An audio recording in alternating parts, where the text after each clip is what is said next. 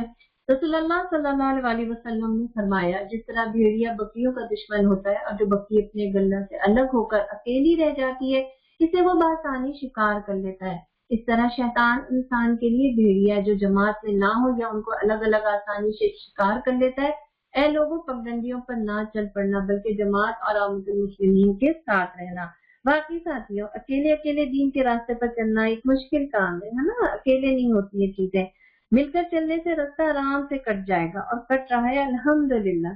اور ماشاءاللہ ابھی پریزنٹیشن کے اندر کتنے سارے اقنا کے ڈپارٹمنٹ کے کام بار بار آپ کے سامنے آئے، کچھ بہنیں کام کرتی ہیں اور ساری بہنیں اجر سمیٹتی ہیں، ہے نا؟ تو انشاءاللہ تعالیٰ یہ اجتماعیت کا بہت بڑا فائدہ ہوتا ہے۔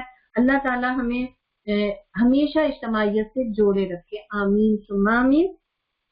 پیاری اور عزیز ساتھیوں، اللہ کے نبی صلی اللہ علیہ وسلم کی اگلی وصیت، حضرت انس رضی اللہ تعالیٰ عنہ کہتے ہیں کہ رسول اللہ صلی اللہ علیہ وسلم نے فرمایا، لوگوں پر ایسا زمانہ آئے گا کہ اپنے دین پر استقامت سے عمل کرنا ایسا ہوگا جیسے ہاتھ میں انگارہ پکڑنا۔ حضرت ابو ہریرہ رضی اللہ تعالیٰ عنہ کہتے ہیں کہ آپ صلی اللہ علیہ وسلم نے فرمایا، جس نے میری امت میں فساد کے زمانے میں میری سنت کو مضبوطی سے تھاما، اس کے لیے 100 شہیدوں کا ثواب۔ پیاری ساتھیوں، آپ جو ابھی پچھلے ہفتے کی جو پریزنٹیشن تھی اس میں آپ نے دیکھا تھا نا کہ سب سے بڑی سنت کیا تھی؟ کیا آپ میں سے کوئی بہن یہاں پہ لکھ کر بتا سکتی ہیں کہ جو ہم نے لاسٹ کلاس میں اپنی بات رکھی تھی کہ اللہ کے نبی صلی اللہ علیہ وسلم کی سب سے بڑی سنت ربک فکبر، بالکل ٹھیک، اللہ کے نبی صلی اللہ علیہ وسلم کی یہ سنت ہے نا۔ چھوٹی چھوٹی بہت ساری سنتیں ہمیں یاد رہتی ہیں، بعض اوقات ہم اس میں الجھتے بھی ہیں، لیکن پیاری ساتھیوں اللہ کے نبی صلی اللہ علیہ وسلم کی زندگی کا سب سے بڑا کام اگر دیکھیں گے جو 23 سالہ جدوجہد میں آپ کے ساتھ کی، تو پھر ہمیں بہت اچھے سے اپنی وہ لاسٹ کلاس یاد آئے گی کہ اللہ کے نبی صلی اللہ علیہ وسلم نے کس طریقے سے اللہ کے دین کی فکریں کی، اور اس فکر کے لیے کس طریقے سے صحابہ کرام کی ٹیم تیار کی، اور کس طریقے سے سب نے مل کر وہ کام کیا۔ سبحان اللہ سبحان اللہ۔ اللہ تعالی ہمیں دین میں استقامت بھی عطا فرمائے، ڈاما ڈول ہماری شخصیت نہ بنائے، اور نبی کریم صلی اللہ علیہ وسلم کی سنت کو مضبوطی سے پکڑنے والا بھی بنائے، آمین ثم آمین۔ پیارے ساتھیوں، اگلی وصیت کی طرف چلتے ہیں۔ حضرت علی حارث الاشعری کہتے ہیں کہ رسول اللہ صلی اللہ علیہ وسلم نے فرمایا، میں تمہیں ہدایت دیتا ہوں کہ اللہ کو بہت بہت یاد کیا کرو۔ ذکر کی مثال ایسی سمجھو کہ کسی آدمی کے دشمن تیزی کے ساتھ اس کا پیچھا کر رہا ہو، مگر وہ بھاگ کر ایک مضبوط قلعے میں پناہ لے لے، سبحان اللہ، اور اپنے آپ کو دشمنوں کے ہاتھ میں پڑنے سے بچا لے۔ اس طرح کوئی انسان شیطان سے نہیں بچ سکتا سوائے اللہ کی یاد کے سہارے۔ پیاری اور عزیز ساتھیوں، اللہ کے ذکر کے بہت وسیع معنی ہیں، اس کی تسبیح ہے نا، اس کی تسبیح، اس کی حمد، اس کی تقدیر، اس کا شکر، اس کی وحدانیت کا اقرار، اس کے آگے کھڑے ہونا، اس کی راہ میں مال خرچ کرنا، اس کی خاطر بھوکا پیاسا رہنا، اس کے گھر کے گرد کا چکر، اس کا جو گھر ہے اس کے گرد چکر لگانا، اس کی خاطر معاف کر دینا، اللہ کی خاطر جینا، اللہ کی خاطر مرنا، یہ سب ذکر کی مختلف صورتیں ہیں۔ اس ذکر کے بہت اہم معنی یہ بھی ہیں کہ اللہ کے دین کے کاموں کی جب ہم فکر میں لگے رہیں گے تو اللہ تعالیٰ ایسے ہی ساتھی اور دوست ہمیں عطا فرمائیں گے، ہے نا، انہی فکروں میں اللہ تعالیٰ ہمیں لگا کے رکھیں گے۔ لیکن جب ہم ان فکروں سے نکل آئیں گے تو پھر دنیا ہوگی، اور یقینی طور سے جب دنیا ہوگی تو پھر شیطان کا ہم پر حملہ کرنا بہت آسان ہو جائے گا۔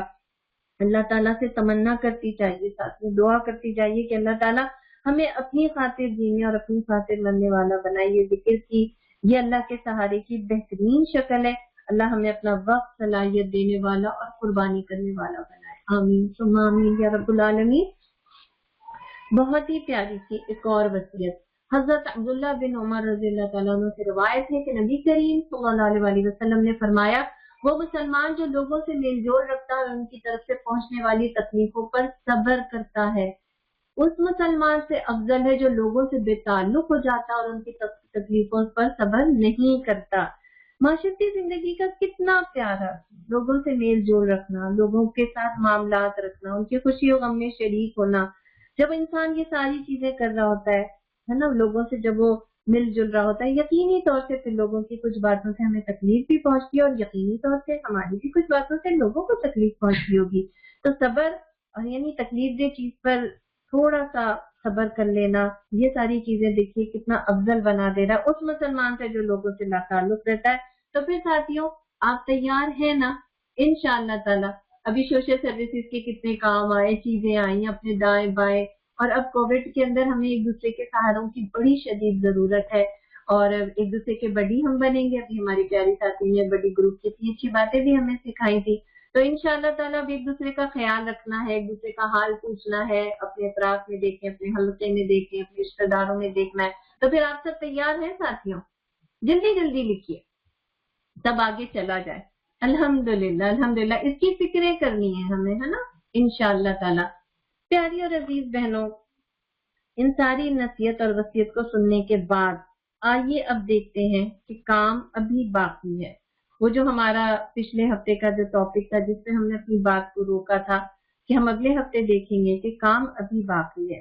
کرنے کے کام کون کون سے بنتے ہیں ساتھیوں؟ اللہ کے رنگ میں رنگ جانا ہے نا، کرنے کی نیت کرتے ہیں. اور آپ یہ ہیں کرنے کے کام. آپ سب تیار ہیں نا؟ آپ سب نوٹ کیجیے اس کو کہ اب اس سیرہ کی کلاس سے گزرنے کے بعد جو میری اور آپ کی ذمہ داری بنتی ہے وہ یہی ہے کہ اللہ کے رنگ میں رنگ جانا، قرآن سے تعلق اور اس کے تقاضے، زندگی کا رخ اور ترجیحات متعین کرنا، صالح افراد سے خود کو جوڑنا، انفرادی زندگی میں اپنا کردار، گھر والوں کے لیے رول ماڈل، اللہ کے دین کو لوگوں تک پہنچانے کے لیے حکمت کے ساتھ انفرادی اور اجتماعی کوششیں کرنا، وقت کا صحیح استعمال، نعمتوں کے سلسلے میں احساس جواب دہی ہے نا، اور پھر سوشل ورک، دوسروں کے دکھ درد میں شریک ہونا. ساتھیوں جیسا اللہ چاہتا ہے نا اسی رنگ میں رنگ جانا. قرآن رہنمائی کرتا ہے کہ اللہ کے رنگ میں رنگ جاؤ. صبغۃ اللہ، اللہ کا رنگ. اس رنگ سے اچھا اور کون سا رنگ ہوتا ہے؟ مجھے دیکھ کر سمجھ میں آ جانا چاہیے کہ اللہ کے دین پر چلنے والے کیسے ہوتے ہیں.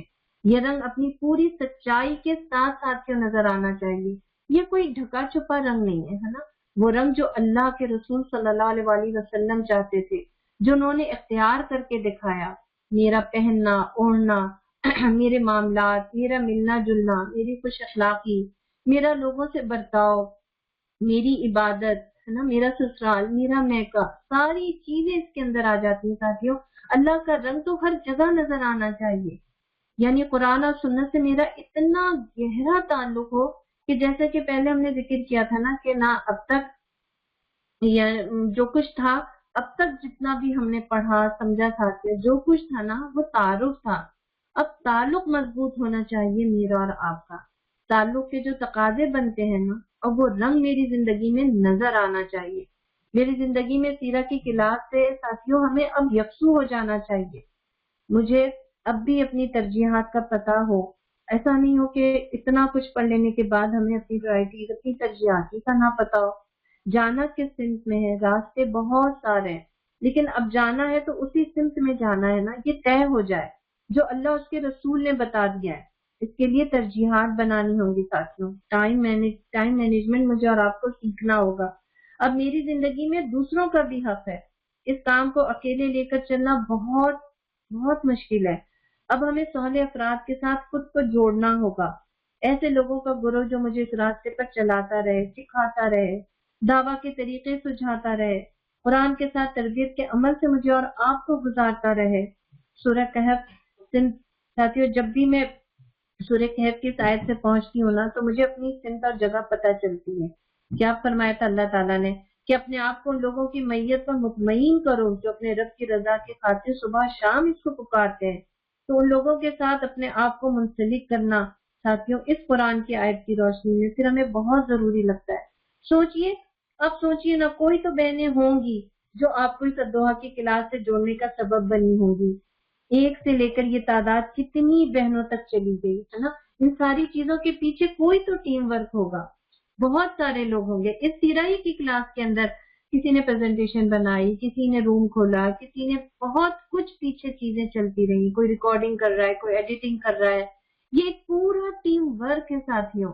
اس لیے جب اکنا سسٹر، آپ سوچئے، میں خود بھی کبھی کبھی سوچتی ہوں کہ اکنا سسٹر کتنا نام ہم سنتے ہیں نا. جب بنی ہوگی تو چند بہنوں نے بنایا ہوگا نا. وہ گنتی کی 2-4 بہنیں جنہیں ہمیں اور آپ ان کا نام بھی نہیں جانتے ہیں.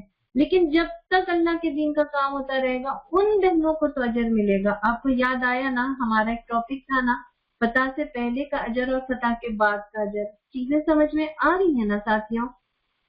پھر آپ دیکھیے چند بہنوں کی کوششوں سے ایک چیز کی بنیاد پڑی اور پھر دعوت پھیلتی چلی گئی. سب ایک دوسرے کو تھامنے کا ذریعہ بن گئے.